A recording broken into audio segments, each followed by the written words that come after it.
tarde ou boa noite, seja a hora que nesse momento os nossos telespectadores da TV Verdade Presente estão nesse momento a nos ver. Eu chamo João de Guadalupe, então sou editor, não é, deste programa, e não só está comigo, como também nosso querido irmão Manuel Barreto e também a Yara, não é? Somos todos, aliás, um pequeno grupo onde nós, em cada sábado, nós reunimos para estudarmos a Sagrada Escritura. Então, hoje nós estamos o vídeo de hoje, aliás, é um vídeo interativo, em que nós vamos falar de um tema, e desse tema nós vamos comentar entre nós. Espero que os nossos telespectadores possam gostar do assunto para hoje. Então, irmão Barreto, qual é o tema para hoje que nós temos que tratar? Eu acredito que nós podemos esmiuçar a palavra de Deus, falar sobre se Deus existe, que é uma dúvida que vem para a cabeça de muita gente, e porque as pessoas se preocupam com a existência ou inexistência de Deus, e só o fato de muitas vezes não se acreditar que Deus existe, então também não acreditam que haverá fim do mundo, nem tampouco que haverá uma segunda vinda de Jesus a esta terra.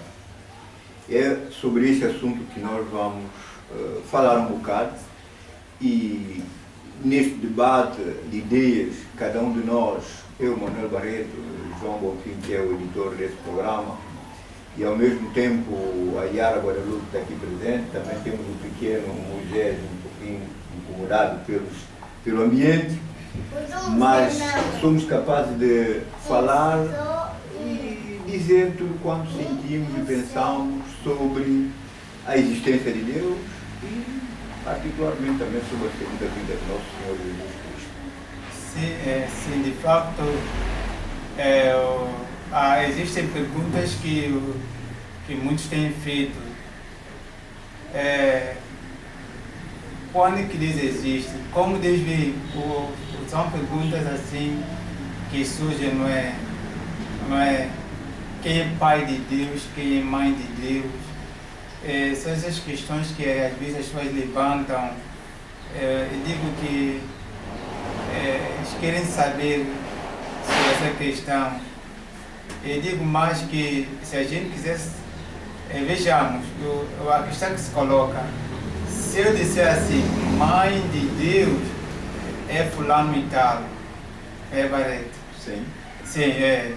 E quem é mãe de pai de Deus?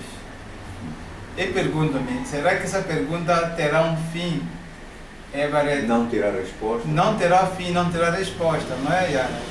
Porque se dizer o avô de Deus é fulano e tal, mas como é que o avô de Deus apareceu? De facto, nós estamos num mundo em que as perguntas são tantas. São tantas, claro. Primeiro, essa pergunta, se Deus existe, coloca-se alguma dúvida. Sim. Mas nós já podemos dizer, ter certeza que Deus existe, porque este mundo não viria a existir só sem que houvesse alguém, ou um ser, ou um projetor, alguém que realizou esse projeto e que vai levar esse projeto a um determinado fim. Portanto, aí que nós levamos a ideia de que existe realmente Deus, porque primeiro, através da Bíblia, temos aqui uma Bíblia, e a Bíblia dá-nos toda a informação. Nós dizemos que este é o melhor livro que pode haver no mundo, porque dá-nos toda a informação sobre a existência de Deus. E há muita pergunta a fazer então em relação a isso. Será que a Bíblia merece confiança? A gente pega uma Bíblia, lê e diz, será que ela é mesmo segura? Existe verdade nela? Podemos tirar a conclusão que existe verdade nela, porque todas as coisas que foram previstas aqui nesse livro se cumpriram fielmente e se cumprem. E o próprio livro revela-se a si mesmo, dá-nos a conhecer Deus. É uma das perguntas que podemos entender que a Bíblia merece toda a confiança do ser humano, porque realiza, porque explica, porque mostra a existência de um ser, o autor do próprio livro, que é o próprio Deus. E a própria Bíblia, vamos para o Gênesis capítulo 1, versículo 1, toma a palavra: no princípio criou Deus o céu e a terra. Logo as primeiras palavras que nossos autores bíblicos escreveu, dizem que Ele é o princípio. Por que Ele é o princípio? Porque Ele quem criou o céu e a terra. A criação partiu por meio dele. Tudo que existe, ou o que veio à existência, veio por meio dele. Ele é o princípio de todas as coisas. E logo vem todo o relato, não é? Ele falou e as coisas apareceram de nada, não é? Para quem lê o Gênesis capítulo 1, de 1 a 31, não é? Por essa razão que ele é o princípio, e o princípio é um assunto fundamental, não é? Quando se fala do princípio, também podemos falar de leis, não é? Princípio, podemos também falar, colocá-lo como em primeiro lugar, não é mesmo assim? Primeiro é ele, não é em tudo, não é mesmo assim, Nós podemos levar a uma preocupação para além daquilo que nós já dissemos até agora, que nos indica que há verdades que o tempo não apaga. Exatamente. E a partir do momento em que, se um escritor do Gênesis, digamos Moisés, falou do princípio do mundo, e depois, hoje, nós sabemos que João, que é mais ou menos do nosso tempo, também escreveu sobre o fim do mundo, e vê o tempo que passou desde Moisés até o João, ao dia de hoje, mostra-nos que o mundo existe há muito tempo, mas que as coisas que foram ditas no princípio ainda se confirmam ainda no dia de hoje. Quer dizer que essa palavra não tem como negar. Não. Sim, ou seja, não é, há uma sintonia entre todos os escritores bíblicos. Exatamente. Não é? Falando uma mesma palavra. É isso mesmo, não é? Eu podia ainda perguntar, para ouvir um pouco a nossa querida Yara, sobre, por exemplo, o Santo Sábado. Por que é que nós guardamos o sábado? A irmã pode nos explicar, pelo seu entender, pelo seu pensamento. O que representa o sábado para si? O sábado representa para mim o dia do Senhor, que nós guardamos Ele. Por que descansar no sábado? Temos 6 dias de trabalho, não é? Sim. E cada dia de trabalho é um dia de esforço que nós temos que dedicar para a nossa própria subsistência. Mas Deus mostrou-nos que ao sábado temos que descansar, temos que repousar. E isso também contribui para que adoremos aquele que criou tudo isso. É uma forma de adoração, guardar o sábado, respeitar a Deus, porque Ele é que criou. Então, criou, selou, santificou o sábado. É isso mesmo, como diz no capítulo Êxodo 20, versículo 8 a 11. Aqui já vai nos dar uma resposta no concernente a essa questão. Diz que logo no versículo 8 diz: lembra-te do dia do sábado para o santificar. Veja só que o sábado ela deve ser um dia de lembrança. Lembrar de quê? Lembrar de que a respeito da criação no Gênesis, não é? Não é? Logo liga esse versículo com Gênesis capítulo 2. Lembra-te da criação, mas porque em 6 dias, aliás no versículo 9, De 6 dias trabalharás e farás toda a tua obra, mas o 7º dia é o sábado do Senhor teu Deus. Vê-se que o próprio versículo explica qual é a razão da lembrança. E também e é uma lei, diz que 6 dias você deve trabalhar, mas há um condicionalismo, mas, não é? O 7º dia é o dia de quê? É o dia de descanso. Um dia para descansar. É um dia para descansar. E diz mais que nem tu, nem teu filho, nem a tua filha, nem o teu servo, nem a tua serva, nem o teu animal, nem o teu estrangeiro que está dentro das tuas portas. Porque 6 dias fez o céu e a terra e o mar e tudo que neles há. E ao 7º dia descansou. Portanto, abençoou o Senhor o dia do sábado e o santificou. Aqui está a razão. O sábado é um dia de repouso.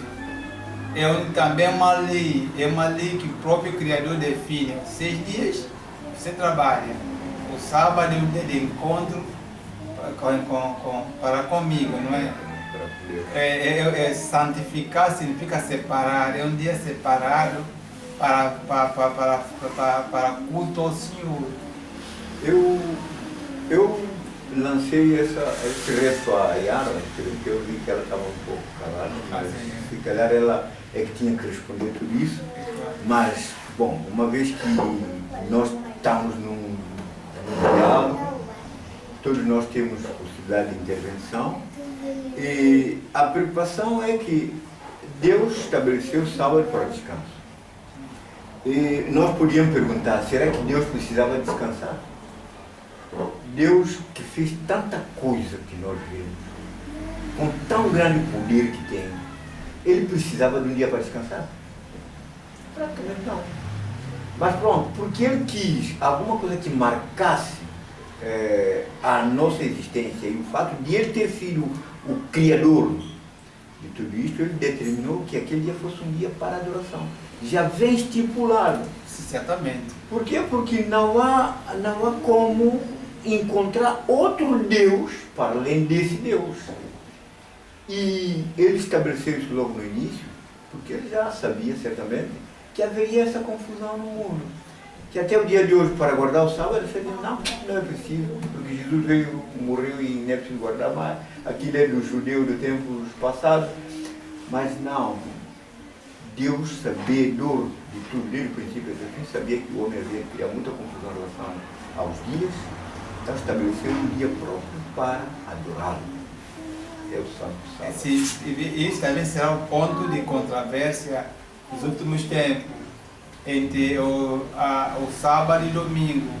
Não é? No ano 361, não é? Não é a história do Constantino. O Constantino, ele promulgou uma lei fazendo domingo a festividade, não é? Como diz, também podemos encontrar isso no Grande Conflito, essa história, não é? Desde essa época começaram a guardar domingo. Então, logo há 2 grupos, os que guardam sábado e os que guardam domingo. Uma é a lei do homem, uma a lei de Deus. Agora, importa-nos obedecer ao Criador. E será essas 2 leis, uma do homem, uma obediência ao ser humano, uma obediência a Deus. E isso dará o fim da história. Então, quando for promulgada a lei dominical, o que vai acontecendo? Essa lei vai ser promulgada com decretos. Os decretos juntamente com penalidade. A penalidade acompanhará essa lei. Porque quem não obedece, qual será o seu fim? Cadeia, tortura. Mesmo assim, e agora, todo mundo será posto à prova.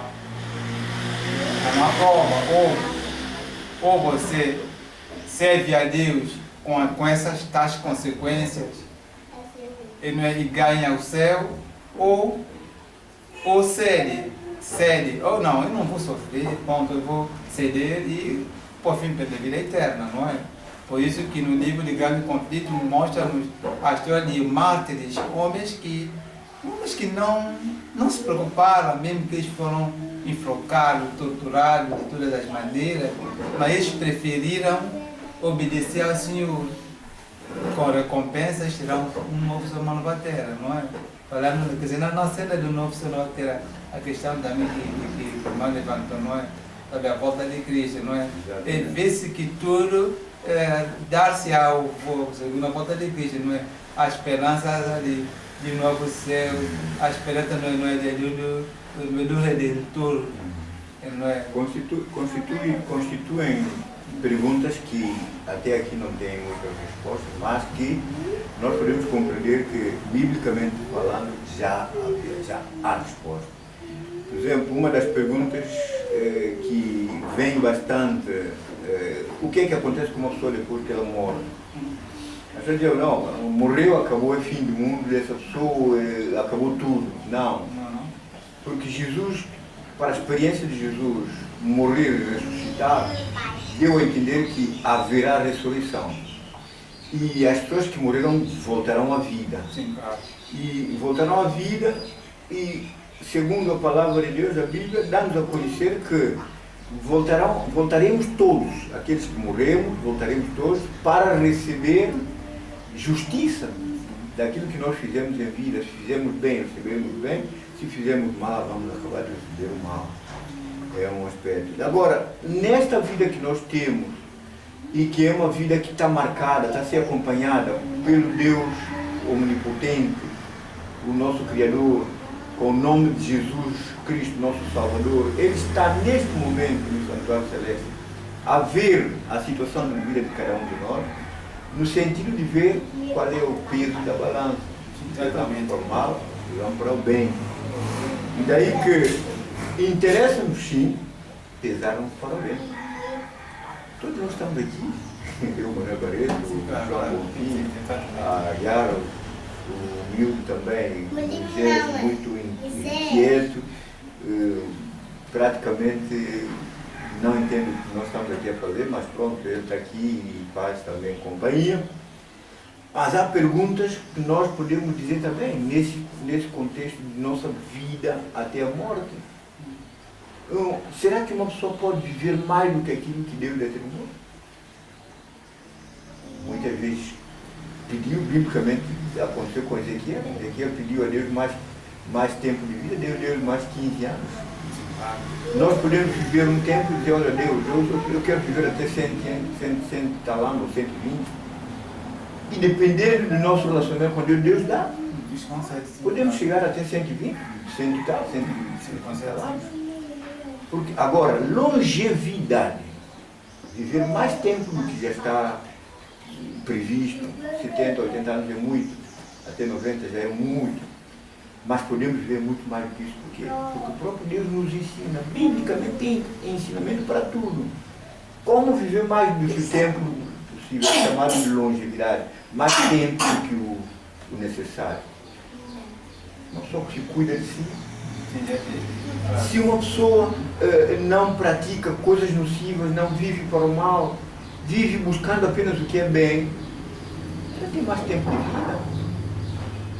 Até na alimentação, que essa é a nossa preocupação, a preocupação da reforma é a alimentação. O que é que nós vamos comer que é saudável e que prolonga tempo de vida, dá-nos mais vida, mais saúde? Nós temos a preocupação de nos alimentarmos de coisas frescas, coisas verdes, de coisas que vêm da terra, essencialmente. O próprio Deus recomendou, a partir do povo que saiu do Egito, disse, comam ervas verdes. Mas muitos de nós, às vezes, duvidamos, ervas verdes, o que é? Não passa de couve, plantas da terra tem muitas folhas que nós conhecemos aqui a nível nacional, folha do ponto, mambré, folha da tartaruga, enfim, imensidade de folhas que na alimentação produzem saúde e bem-estar. Questão de aprofundar. Nós estamos em gravação da TV Verdade Presente a busca de respostas para as perguntas que se fazem. Deus existe? Então, em função disso, vamos buscar muitos argumentos relativamente à palavra de Deus, a Bíblia em particular, que nos mostra e que nos informa sobre a existência de Deus. Duvidar da Bíblia é o mesmo que dizer Deus não existe. Mas se enquanto acreditamos pela fé que Deus existe, então a Bíblia é o livro-chave que nos orienta, que nos mostra. Portanto, a Bíblia merece toda a nossa confiança. João Boquinho? Sim, de fato, ela é a carta de Deus, a Bíblia Sagrada, ela é a carta de Deus para cada ser humano, cada família. Não é? Por isso que está escrito, examinai as Escrituras, porque cuidais ter nela a vida eterna. João 5:39. Então, ela é um livro de estudo. É um livro que o livro em si explica assim mesmo. No total são 66 livros. Então, dentre 66 livros, tem imensos assuntos, não é? E ela recomenda um pouco aqui, um pouco ali, comparando um assunto com outro assunto.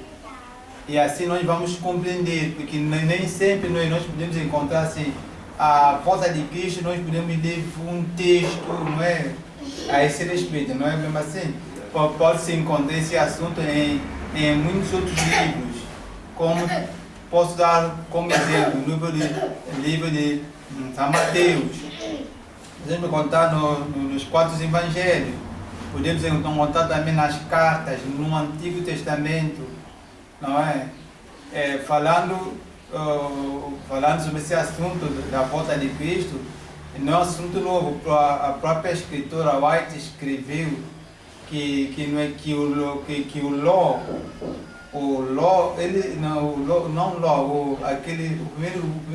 que foi transladado para o céu, Enoque, Deus revelou a Enoque até a volta de Cristo. E Deus também revelou Moisés também, antes de ele falecer, revelou também o futuro. Não é para vermos que não são coisas que são do Antigo Testamento, são coisas que já vêm revelando aos seus servos. Por exemplo, como começou o mal, a origem do mal. Sim, exatamente. Deus revelou que já vinha muito antes da própria criação da Terra. Sim, exatamente. No céu, um choque entre Deus e o Lucifer, o anjo mau, que se veio a revelar um pouco mais como o inimigo de Deus. Portanto, muito claramente podemos entender que a origem do mal tem a ver com qualquer coisa que não é explícito assim a olho nu, mas a Bíblia explica como isso aconteceu. E hoje, depois de muito choro, muita tristeza, muita dor, podemos compreender que o mal é algo que ninguém quer, mas que veio do céu. E Deus, em várias partes da Bíblia, mostra que não era o desejo dele. Que um Deus de amor, claro que não faria com que houvesse coisas tão tristes, coisas que fazem chorar, coisas que fazem perder. Eu podia... é um mistério. Podia falar um pouco esse é o mistério. Esse mistério. Por isso é que Deus não quis, quer dizer, que no Éden, não é? Quando Deus repreendeu Adão e Eva para não comer fruto do bem e do mal, porque Deus sabia porque quem conhecia o bem e o mal era quem? Era o Criador e o maligno, porque o mal veio de lá do céu, e não na terra. Adão e Eva não conheciam. E ainda mais Adão que foi proibido, mas infelizmente que Satanás conseguiu enganar a Eva, e por sua vez a Eva enganou o Adão. O resultado, hoje nós conhecemos o que é bem, o que é mal, o que é maldade. A maldade hoje em dia a humanidade conhece coisas que Deus não queria que a humanidade conhecesse.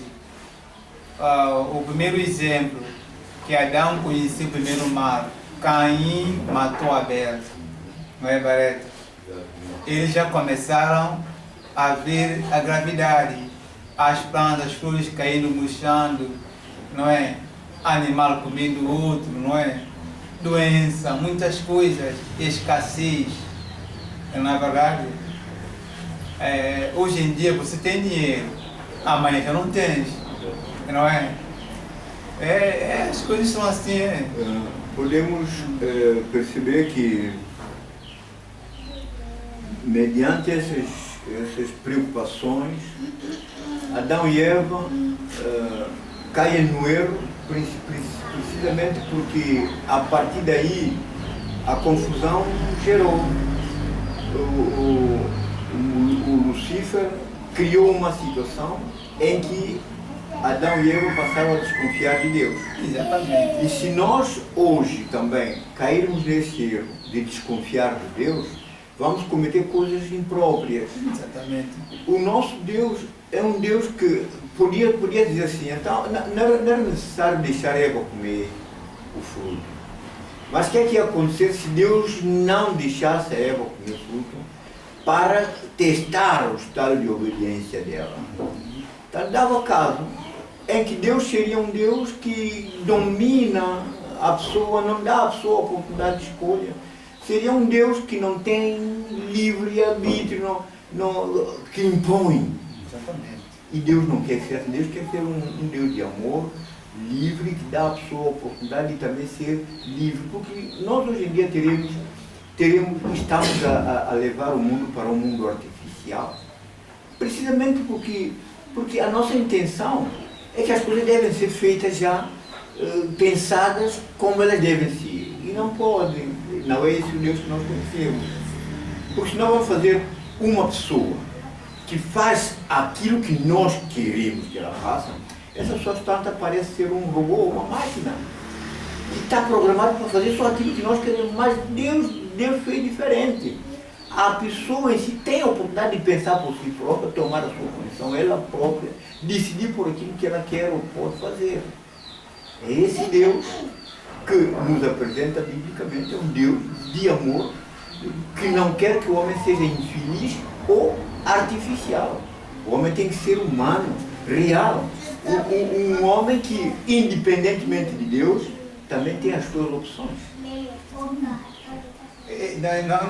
Realmente eu lembrei do livro, não é? O livro da nossa querida irmã, não é? Paz Interior, volume 1. Parece que deve estar Ellen White, onde eu creio que no capítulo diz assim: se fosse permitido os ímpios irem para o céu, seria um lugar de tortura. Para eles? Para eles. Por essa razão que porque não saberiam conviver com o ambiente, porque para nós irmos para o céu, nós precisamos de conviver com Deus, um Deus de amor. Satanás meteu na mente não só dos anjos, como também dos seres humanos, que Deus é um Deus arbitrário, Deus é um Deus que vigia a pessoa, é um Deus que falhou, comeu, mata logo, não é? Não, pelo contrário, todos aqueles que reconhecem seu pecado e se voltam a Deus, curva diante de Deus, confessando seus pecados a Ele perdoa. Exatamente. E Deus ajuda. Eu posso contar a minha própria história, não é? Cada de nós que somos cristãos temos muitas histórias pela nossa experiência que Deus fez por nós, não é? Exatamente. Eu só aprova a minha vida passada, não é? Não foi uma boa vida, mas que o Senhor me perdoou, Deus me perdoou, Deus me renovou, por isso que sou grato a Ele.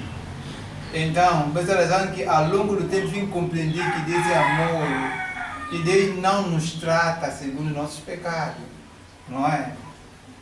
Se fosse assim, não é? Você vai dizer, nós não podemos existir, não é? Yara, uma pergunta para ti. O que é que nós podemos fazer para a gente ser salvo? Sabe?